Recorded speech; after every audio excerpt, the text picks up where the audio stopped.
The world is filled with ancient lost cities that have been rediscovered, revealing fascinating glimpses into our past. There is no end to the list of the lost cities of the ancient world. Exploring places that were once significant centers of trade, economy, and culture, but lost their significance with the passing centuries, I'm thrilled to take you on an enchanting voyage to one of the most mesmerizing ancient cities in the world, Petra. Nestled amidst the rugged desert landscape of southern Jordan, Petra stands as a testament to human ingenuity, resilience, and artistic brilliance. The rose-red city of the desert. It's one of the most magnificent cities of ancient world. Its monumental temple-like tombs soar over 100 feet tall, and these wonder of engineering is not constructed. They're carved out of sandstone cliffs. Petra, once a center of vast trading network in Arabian, frankincense, and myrrh, home to over 30,000 people in one of the driest deserts on Earth. For over 1,000 years, Petra remained hidden, protected by fortress-like cliffs and Bedouin tribes who fiercely guarded its secret. The first European to describe them was the Swiss traveler Johann Ludwig Burckhardt during his travels in 1812. Burckhardt already spoke Arabic fluently and was on his way to explore the Niger River when he heard stories of a dead city that held the tomb of the prophet Aaron and became fascinated with finding the city. He then disguised himself as a local and only spoke in Arabic, bringing a goat with him with the intent of sacrificing it in honor of Aaron's tomb. After one day of exploring, he was convinced that he had found the lost city of Petra. Petra was once a thriving crossroads for trade and commerce during the Nabataean era. This ancient city's most iconic structure, it is called Treasury or Al-Khazna in Arabic. Built 2,000 years ago, it is a masterpiece of design and engineering. Majestic columns rise from the canyon floor topped by ornately carved capitals. Statues of mythological figures adorn its facade. The area around Petra has been inhabited from as early as 7000 BC, and the Nabataeans might have settled in what would become the capital city of their kingdom as early as the 4th century BC.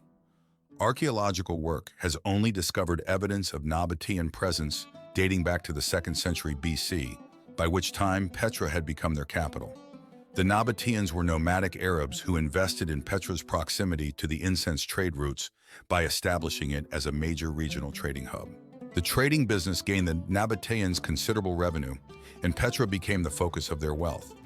Unlike their enemies, the Nabataeans were accustomed to living in the barren deserts and were able to repel attacks by taking advantage of the area's mountainous terrain. They were particularly skillful in harvesting rainwater, agriculture, and stone carving. Petra flourished in the 1st century AD when its Al-Khazna structure, possibly the mausoleum of Nabataean King Aretas IV, was constructed, and its population peaked at an estimated 20,000 inhabitants. They developed a complex system of cisterns, channels, and dams to collect and store rainwater, allowing them to thrive in the arid desert environment. Petra emerges like a timeless dream, a city carved into crimson cliffs, where ancient secrets echo through the stone. Now let's unravel the mysteries and discover the awe-inspiring tales hidden within its sandstone walls. The Nabataeans were one among several nomadic Bedouin tribes that roamed the Arabian desert and moved with their herds to wherever they could find pasture and water current. Evidence suggests that the Nabataean name for Petra was Rakemo, variously spelled in inscriptions as Rakem or Rekem, named after its royal founder. The Jewish historian Josephus writes that the region was inhabited by the Midianites during the time of Moses, and that they were ruled by 5 kings, one of whom was Rekem. Petra's geographical position was pivotal. It sat at the intersection of Arabian, Egyptian, and Syrian trade routes. This prime location allowed the city to thrive as a center for commerce. Traders from distant lands converged here, bringing with them a rich tapestry of exotic goods. The Nabataeans, skilled desert traders, controlled the incense road. This vital trade route stretched from southern Arabia through Petra to Gaza on the Mediterranean coast. Caravans laden with precious cargoes, spices, incense, and textiles journeyed across vast barren deserts. The Nabataeans provided shelter, water, and safety at settlements along the way, charging tolls to foreign traders. These profits fueled the Nabataean state, including the magnificent capital of Petra. The Nabataeans were masters of water engineering. Petra had an extensive system of dams, channels, and reservoirs to collect and store water in the arid desert. Along the Sik, the narrow gorge leading to Petra, a covered water channel brought water from the spring in Wadi Musa into the city. Clay water pipes, displayed in the Petra Museum, were used to channel water. These pipes had tapered ends, a design ahead of its time. The Nabataeans stored every drop of rainwater in piped water, utilizing hundreds of underground cisterns throughout Petra. Petra's development began around 300 CE, and it thrived due to intersecting trade networks. Borrowing from various civilizations, Seleucid, Syro-Phoenician, Greek, Roman, the Nabataeans incorporated hydraulic technologies into their water system.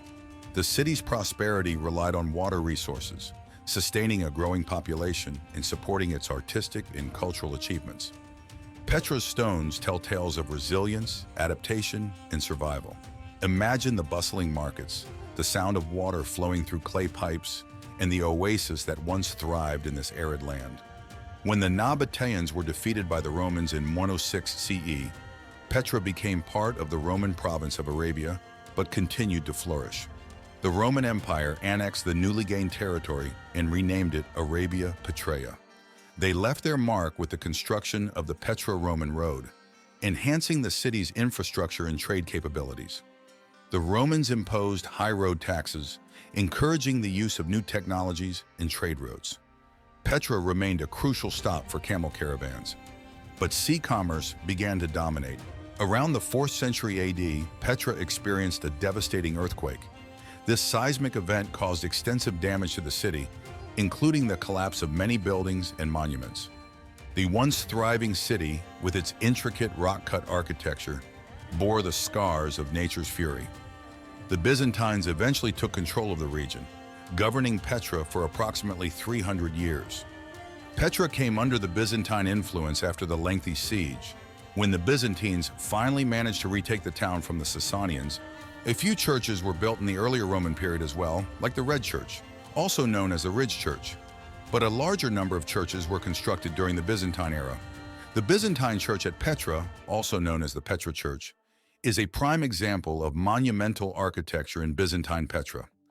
After the earthquake damaged the city in 551, significant habitation seems to have ceased. During the early Islamic period, Petra faced significant changes. The city's cultural landscape transformed as new influences merged with its ancient heritage. The arrival of Islam brought architectural shifts, religious practices, and cultural integration. Petra's rock-cut tombs and temples coexisted with Islamic structures, reflecting the city's layered history. The Umayyad Caliphate left its mark on Petra, blending Nabataean, Roman, and Islamic elements. While Petra continued to be a stop along trade routes, its prominence waned. Changing trade patterns diverted commerce away from the city. By the 8th century, Petra was largely abandoned and no longer a major center. Fast forward to the 11th century, Petra lay abandoned. The silence was broken by the arrival of the Crusaders in the early 12th century. The Crusaders recognized Petra's strategic importance and established castles in the region. Notable Crusader outposts included Al-Wira and Al-Habis within Petra itself. After the Crusader era, Petra gradually declined in significance. During the following centuries, sandstorms and floods eroded the monuments, and sand and debris flooded down the ravines, burying much of the city under tons of debris. As far as the West was concerned, all knowledge of Petra and the Nabataeans was lost. Only the Bedouin who occasionally herded sheep near the canyons knew of the ancient city's existence. The once thriving city faced commercial decline. Then in 1812, the unique ruins of Petra were discovered by Swiss explorer Johann Ludwig Burckhardt. He described the ruins of the once great city in chronicles of his travels. With the Western world now aware of their existence, they soon attracted the interest of architects and scholars, among others. Starting in 1929, British archaeologists Agnes Conway and George Horsfield, as well as scholars Tawfiq Kanan and Ditlev Nielsen, launched a formal project to excavate and survey Petra. Numerous findings have been made in the decades since, including the 1993 discovery of Greek scrolls dating to the Byzantine period, as well as the more recent documentation via satellite imaging of a previously unknown monumental structure buried beneath the sands of the area. When Petra was named a UNESCO World Heritage Site in 1985, Petra Bedouin tribespeople who had made homes for themselves within the city's remaining ruins were relocated by the Jordanian government. In the early 2000s, the site was named one of the 7 new wonders of the world, leading to a spike in tourism. Since then, efforts have been made to protect the ruins of Petra from heavy tourism, as well as damage from floods, rain, and other environmental factors. As we conclude our journey through the rose-red sands of Petra, let us remember that this ancient city, once lost to time, now stands as a testament to human resilience, creativity, and the passage of ages. May the echoes of Petra's past continue to inspire wonder, curiosity, and a deep appreciation for the intricate stories etched into its stone walls. Thank you for joining me on this adventure. Until next time, keep seeking the hidden treasures of our world.